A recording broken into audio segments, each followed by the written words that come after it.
So, eto na nga po mga Kawan Stories matapos nga ang ilang pagbabagong ginawa ni Stephen Curry sa kanyang social media account.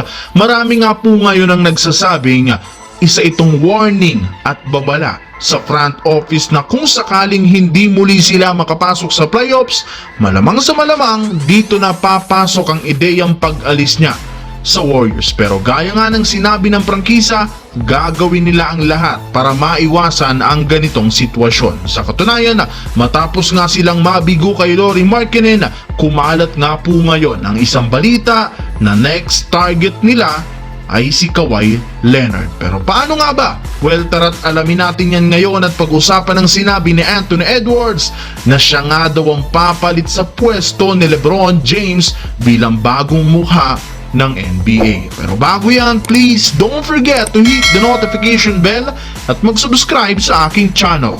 Ang video ng ito ay hatid sa inyo ng 1xBet. Suportahan at manalo sa inyong paboritong kupunan sa NBA, PBA at ngayong Paris Olympics. Maaaring makakuha up to 12,000 cash bonus sa inyong first deposit gamit ang aking promo code. Pag tama ang prediction mo, panalo ka. Pindutin lamang ang link sa comment section at mag-register gamit ang iyong GCash account para makapag-cash in at cash out. Isang paalala, tumaya mga Kawan Stories ng responsable.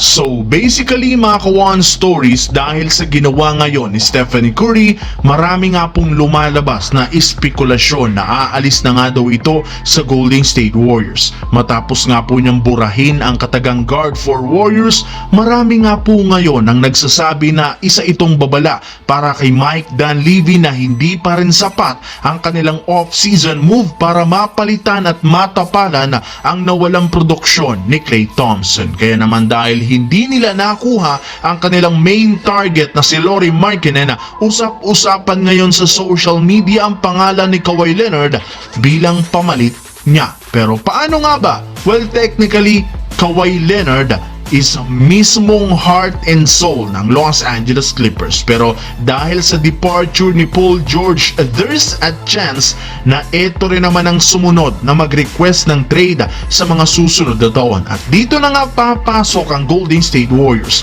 So basically, kung value ang pag-uusapan, napakalaki for sure ang hihingin dito ng Clippers. Pero sa part ng Warriors, pwede nga nila ditong i-offer sina Jonathan Kuminga, Moses Moody, Brandon Podziemski, Trayce Jackson-Davis, a multiple first round pick at multiple second round pick para kapalit ni Kawhi Leonard. Sa parang ito, malaki ang tsansang magpang-abot ang dalawa para maisakatuparan ang trade na ito. Samantala, dito naman tayo tungkol sa sinabi ni Anthony Edwards.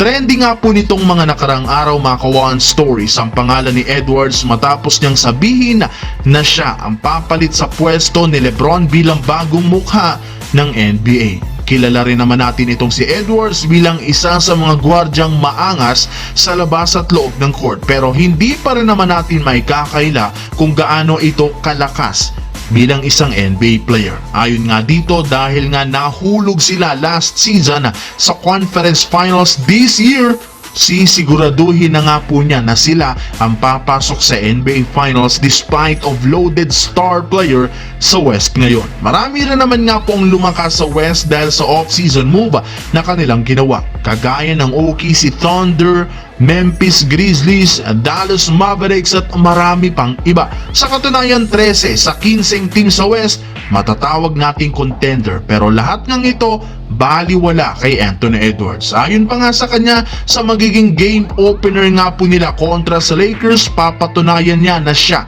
ang papalit kay LeBron bilang bagong mukha ng liga dahil sinisigurado nga nitong tatalunin nila ang Los Angeles Lakers sa sariling bahay nito sa October 23. Pero kayo mga Kawan Stories ang tatanungin, sang-ayon nga ba kayo sa sinabi ni Anthony Edwards na siya ang bagong mukha ng NBA? I-comment nyo lamang ngayon sa baba at babasahin natin yan.